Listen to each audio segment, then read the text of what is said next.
Some journeys with God are not tidy or predictable, especially when it involves our children.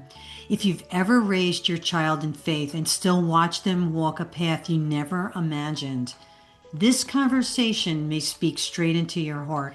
And so Lori Wildenberg is a mom who walked through the heartbreak of a child wandering and learned how to trust God in the mess. Lori, thank you for returning again to the call. Thank you so much for having me, Nancy. I'm very blessed, feel very blessed to be here. Thank you. Let's talk about your story first. What happened to you? And you had a prodigal. Let's go from there. A lot of times when we talk about these prodigal stories, we're looking in the rearview mirror and everything is fine going forward.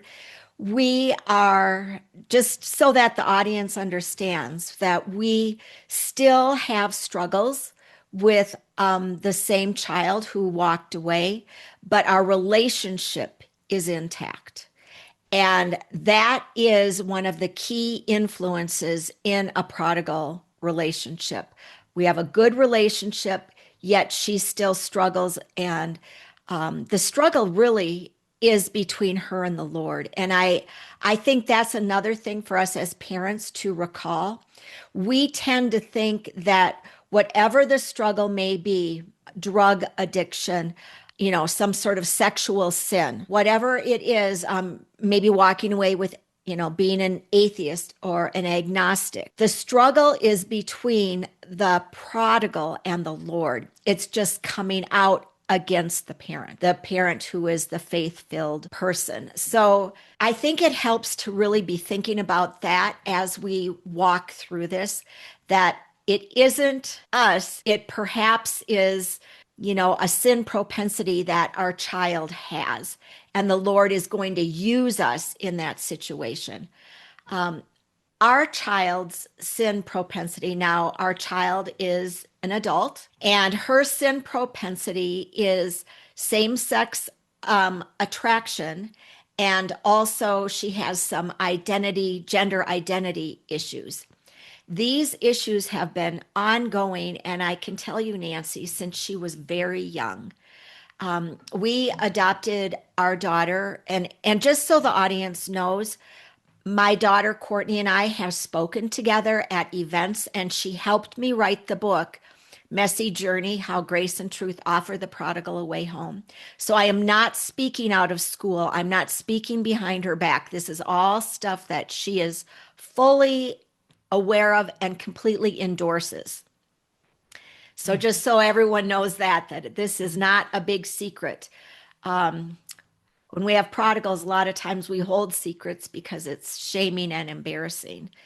But her sin propensity was obvious to me when she was a preschooler, because I believe that in the case of adoption, we adopted her when she was 3 years old or not 3 years old, 3 months old from Colombia. And I believe that something in there with the adoption, we as the adoptive parents had a choice. The birth mom had a choice, but yet our daughter did not have a say in that. And even if she would have chosen us, she still had no control or power over that. And she had noticed growing up that control and power seemed to be seated more in a male persona. She asked me once after she was watching Sesame Street, which ones are girls? And I thought, oh my gosh, at the time it was just Prairie Dawn. Now, who's the most boring one on the block of Sesame Street? Prairie Dawn, the one who has very little interaction. She's not interesting at all. And then the next question my daughter asked is, has there ever been a woman president? And I said, well, no, but England has had Margaret Thatcher as prime minister, but that didn't seem to matter to her.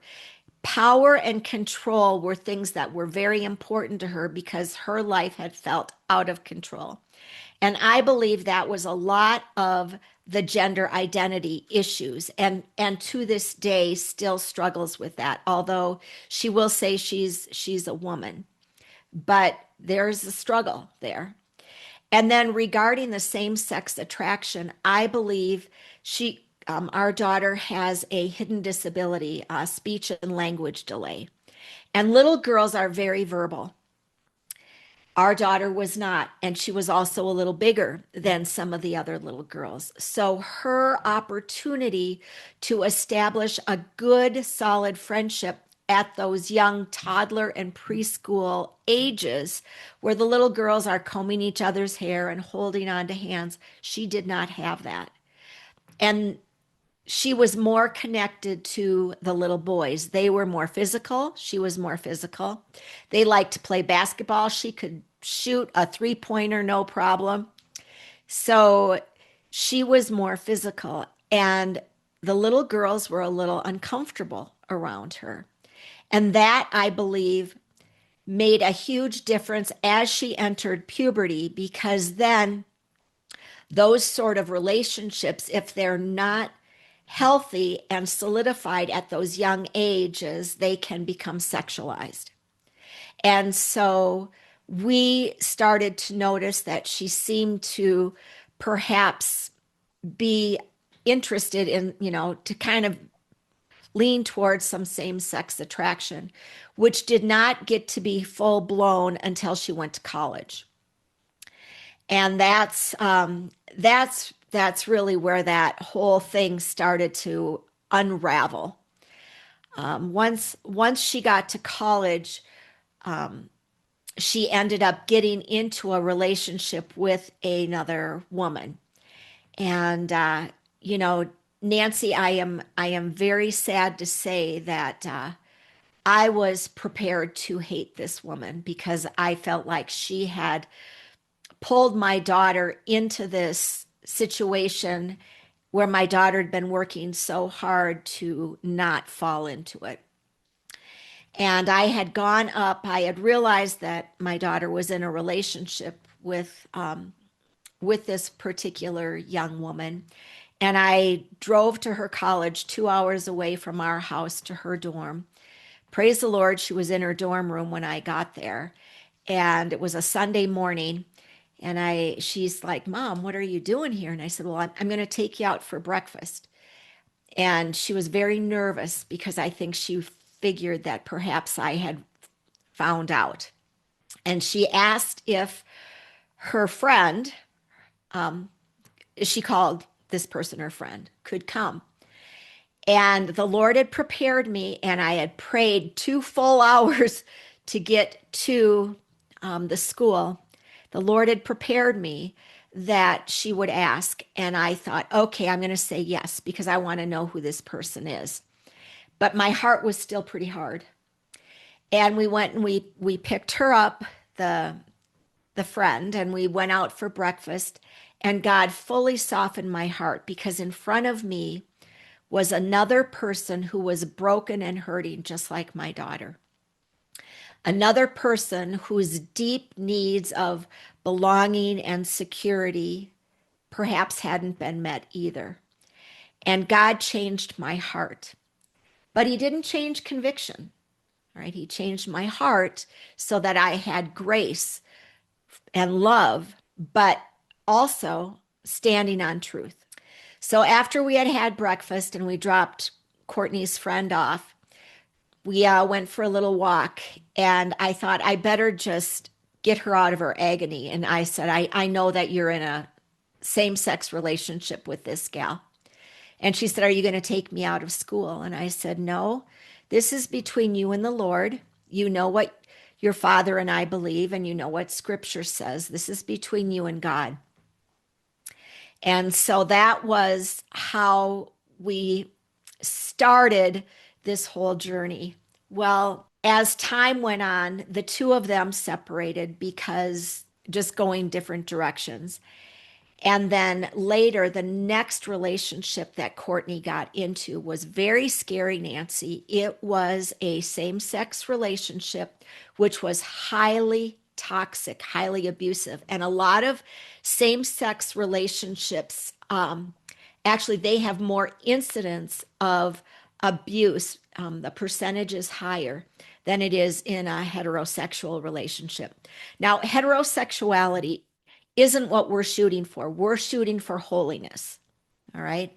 We're shooting for holiness. I'm not sure that my daughter will ever switch to attractions to men, but we are shooting for holiness, not necessarily to be healed from, looking to men, because you can have sin in that situation as well.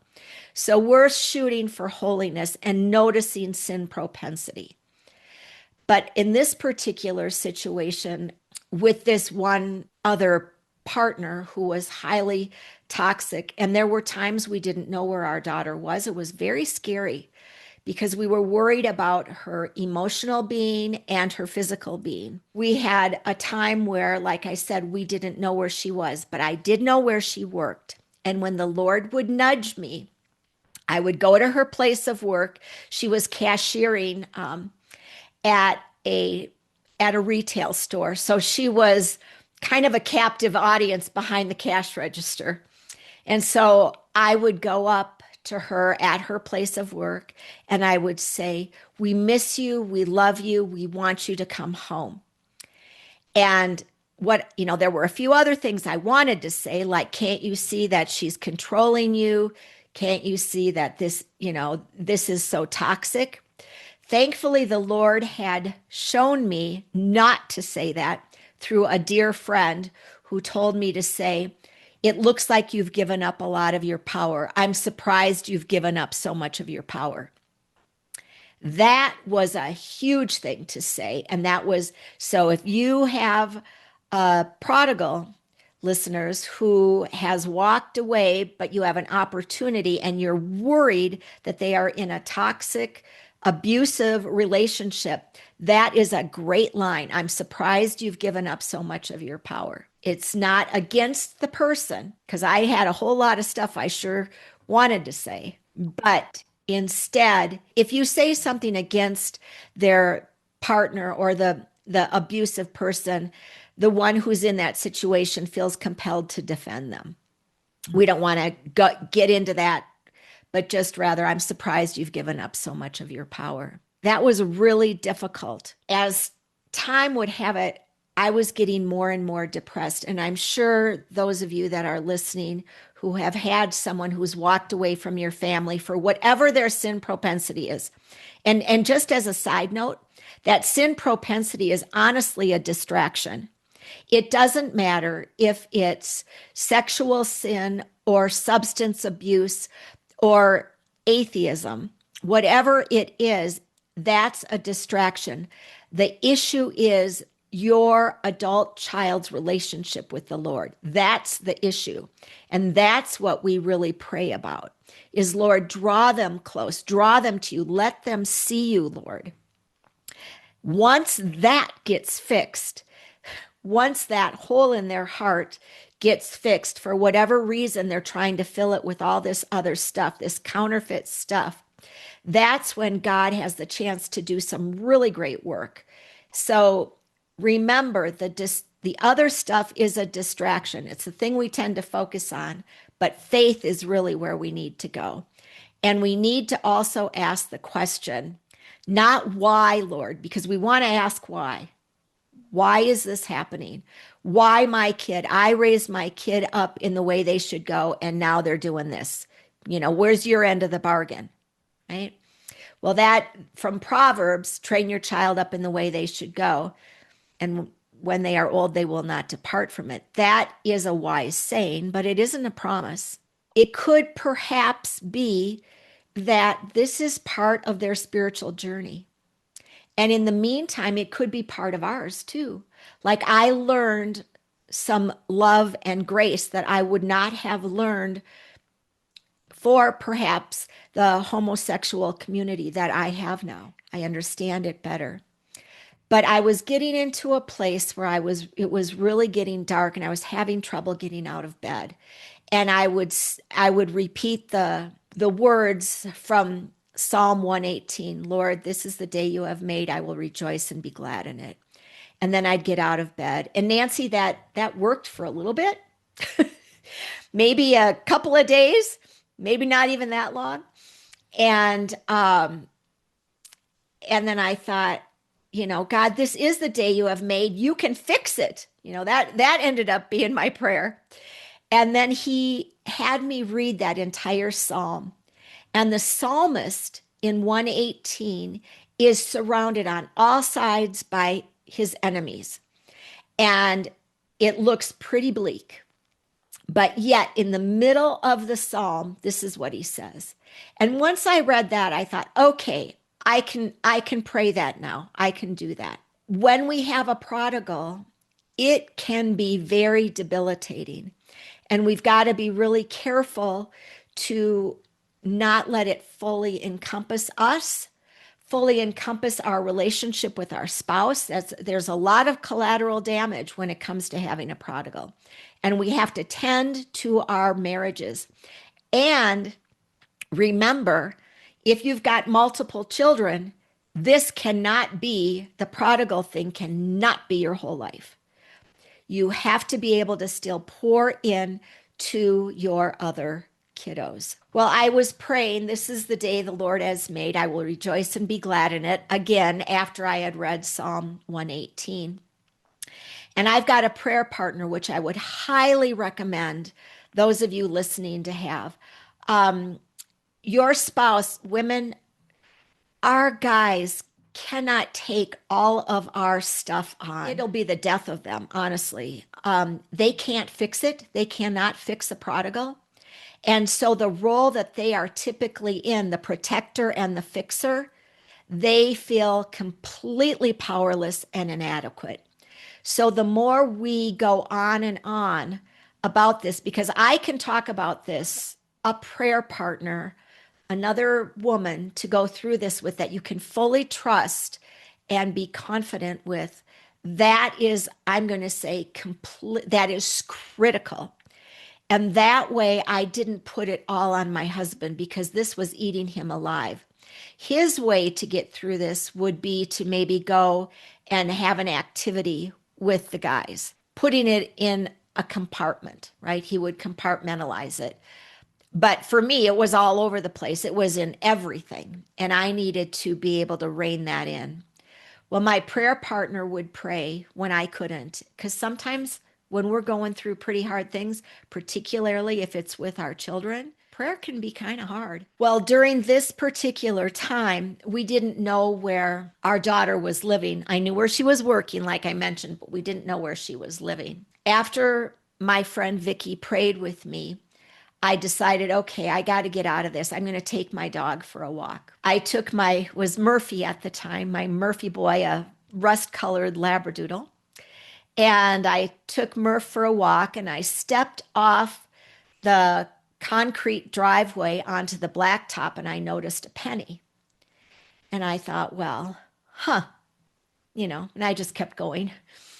And so we went for our walk, but then that penny started to bother me because my son would always pick up any loose change. And I started thinking about that. And then I started thinking about how my friend Pam would pick up pennies and it would remind her, in God we trust. And I thought, okay, in God we trust. I'm going to come back and grab that penny and remember I'm trusting the Lord with this.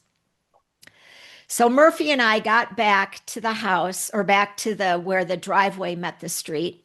And I reached down to pick up the penny. And Nancy, I noticed another one, 2 pennies. And then I realized, oh my gosh, 3, 4, 5, 6. There were 37 pennies scattered in front of my driveway. 37. How weird is that? I picked them up. I zipped into the house. I got on Bible Gateway and I'm like, how many times is trust in the Lord in scripture? And it said 38. So you know what I did? I thought, okay, I missed one. So I went flying out and grabbed that 38th, looked for that 38th penny, nowhere to be found.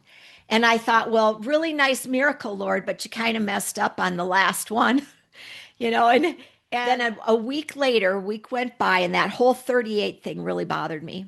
And I told my prayer partner the next week about this incident. And she said, I don't think, Lori, you were meant to find 38. I think 37 was exactly what you were to find. And I said, well, why do you say that? And she goes, my favorite Bible verse is Psalm 37. Look it up. Now, I'm going to encourage your listeners to look up Psalm 37. It is all about trusting in the Lord during really difficult times. After she and I hung up, shortly thereafter, I got a call from my daughter asking me if I wanted to meet her for lunch. And that was a huge breakthrough. And that was the beginning of her being able to get out of that relationship. God is with us. He is working on our heart and he is working on our prodigal's heart. He is training us and teaching us how to love and how to speak truth and how to show grace and mercy and justice, all of those things. He's working with us as he's working with our prodigals. And these are the things that I'm realizing, and that it's important for me to ask the Lord, okay, God, what do you have for me in this situation? What can I learn? And how can I effectively pray for my prodigal? And one of the most effective things to pray is, Lord, let them know you, draw them to yourself. That is one of the best things to pray. So there's a lot of other like little nuances and so forth regarding this messy journey, shall we say.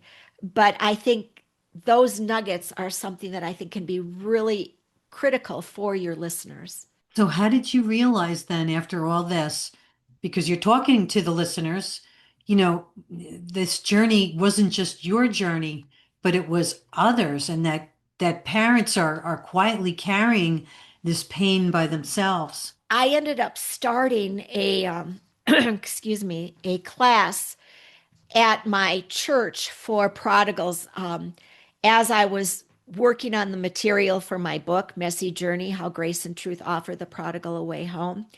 And first of all, very brave for people to come to a class on prodigals, because in the church, we really don't want people to know that we've got an adult child who's stepped away from the faith. That can be very shaming. And that is straight from the enemy, because everybody struggles. And if you think of the disciples or any of our biblical heroes, they all had moments where they had struggles and stepped away. There's no shame in this. And goodness sakes, think of Adam and Eve in the perfect environment with the perfect father. There's still a snake in the garden. So God understands the struggle, because that's who we are. We are prodigals, right? Mm-hmm. So, what I realized is that this is something that we are struggling with. We've got to move the shame aside. We have to be able to talk about this and pray with each other for it. And we had gone around the first evening of the class. Everyone went around and told their story. And one of the couples told their story, and it was the dad who spoke. And he said that after he told his story, he said, I have to say something.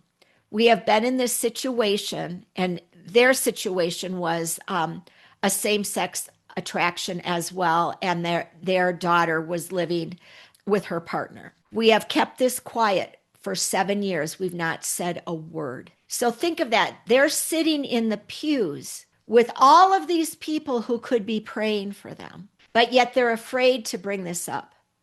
And some of you have to be careful who you say things to, because I've had soup to nuts with this. People saying, well, what do you worry about that for? They're all about slippery grace. It's no big deal.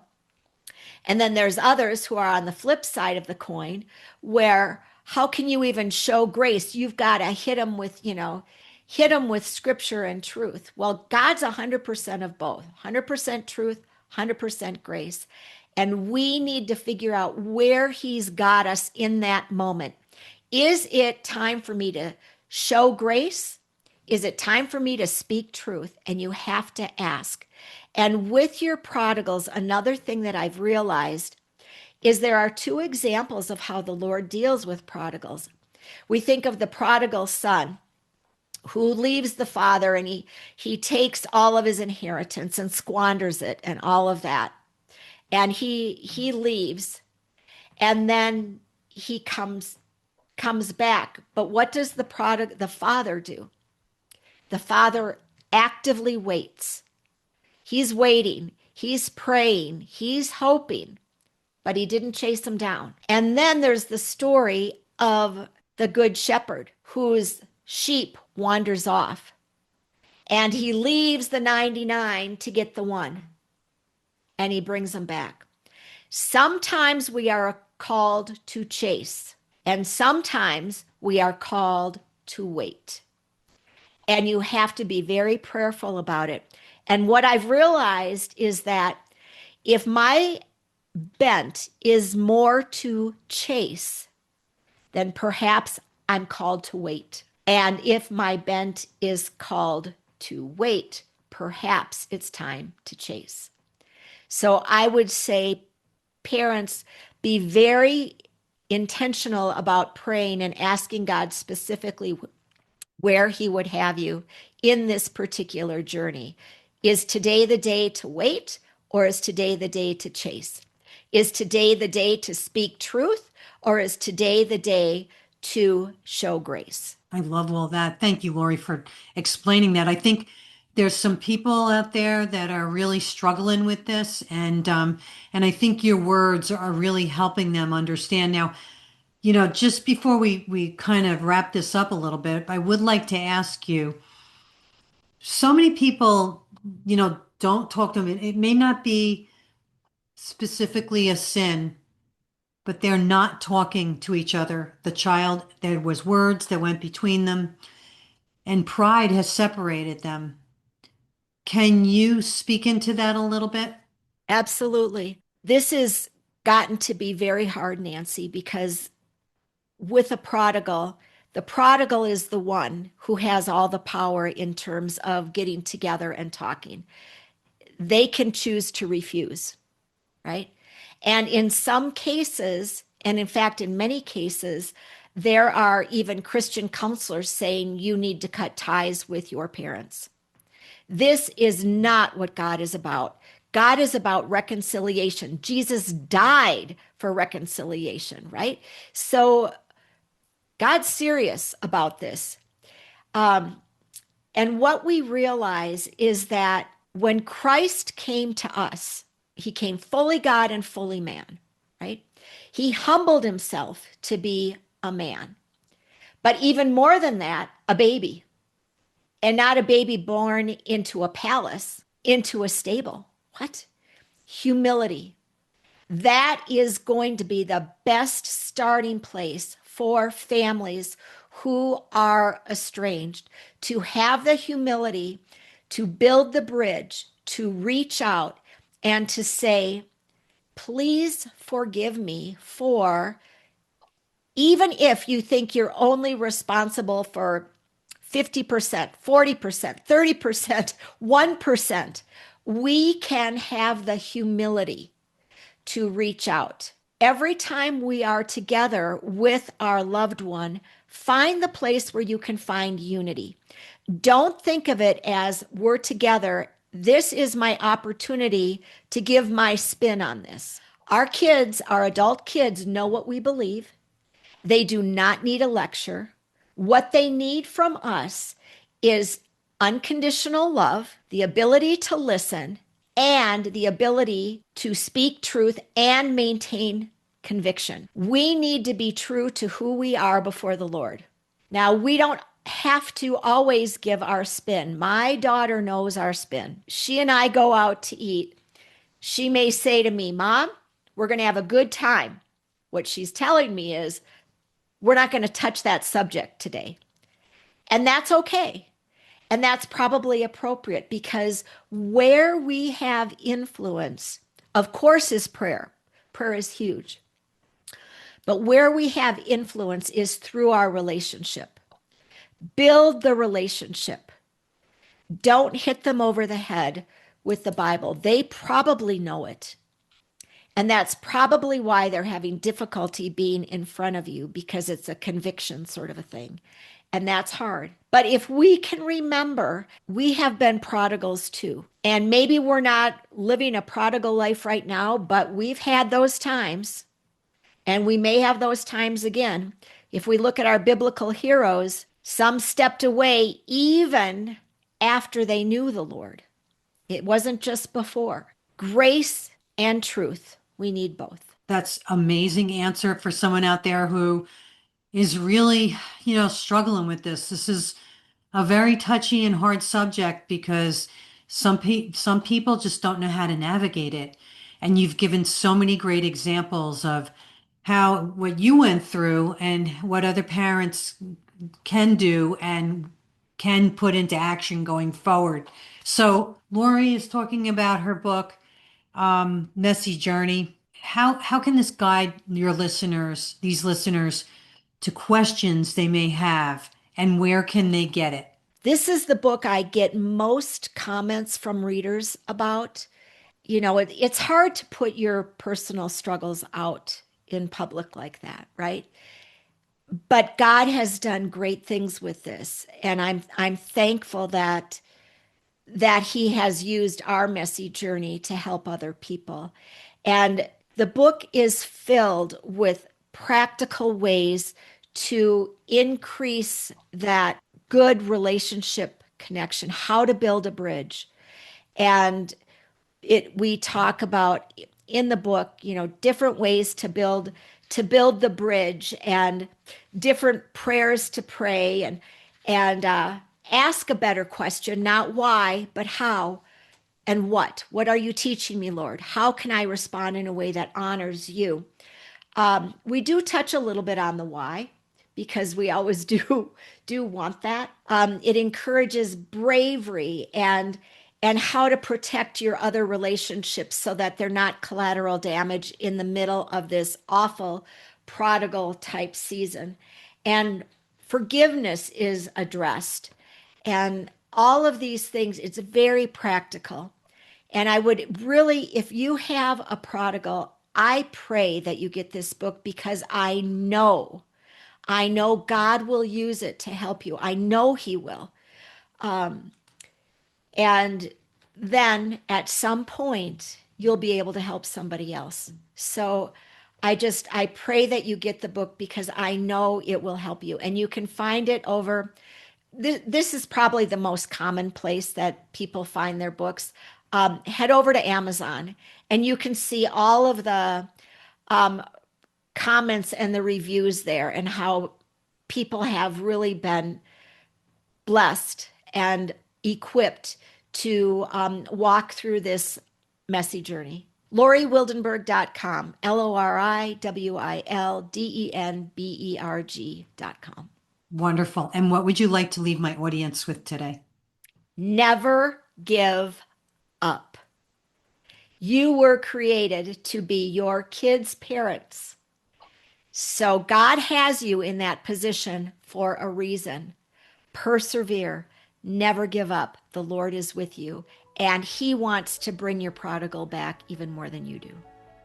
If you're a parent walking through a painful season with your child, especially one you never saw coming, I hope today reminded you that God is not absent in the mess. He is present, patient, and still working in ways we cannot see. And if you're listening to this today and this conversation felt like your story, I want you to remember this one simple truth. Never give up on your child, and never give up on a prayer, and never give up on trusting God, who loves them more than you do. And if this episode encouraged you, would you share it with another parent who may need this today? So as always, I'd love to hear from you. In what part of this conversation spoke to you most? Until next time, stay anchored in hope, stay rooted in truth, keep walking your own journey with Jesus, even if it feels messy. See you next time, right here on The Call.